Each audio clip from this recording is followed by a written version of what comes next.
Bonigo omorokia omonene bweskuru yoboroso ya Bugiakumu Beatrice Nyabuto abakakogokera egetambo kiro kyababwatani abo asugwekerana aseskuru eyo nabigo gusira omwana omunyaruka erinda kwene kebnango ikirani ali chindoto cyaye asensemo yaborokigwa babakonyora obokonyo obo nigo babakubulia eserikali nabigo ababwatani wesoke bene nabigo kubasira chinga kibaba koerera emechando bagwetera anene chinga kibagotwa ekigiye kwirera nonya na barabo gotaikerana ase eskoro. So, Nepita wa Bugiakumu Comprehensive School.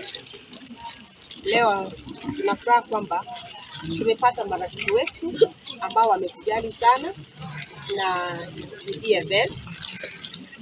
Hawa ni watoto wadogo kutoka Bonyani, lakini wameamua kusaidia shule yetu, wamewasaidia watoto wetu.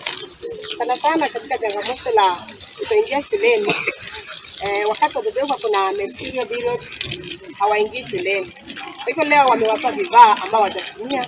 Nataka kusema kwamba ni asante sana, karibu tena siku nyingine, na kama kuna wengine ambao wanataka kutusaidia, tafadhali tunaomba serikali na watu wengine watusaidie ili watoto waendelee kuja shuleni kila siku.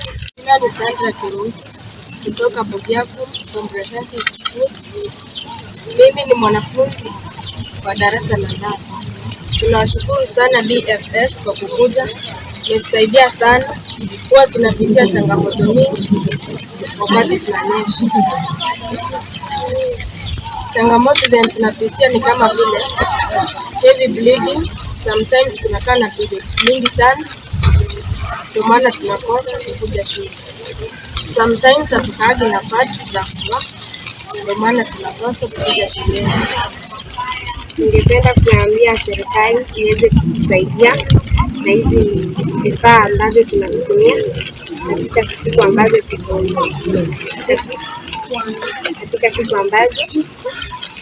kuna heavy bleeding, na ningependa kuhimiza serikali yetu pia iweze kuwatuma watu wengine kama hao waweze kutusaidia ili tusipate changamoto darasani na tuweze kuwa pamoja tunapofundishwa na walimu wetu.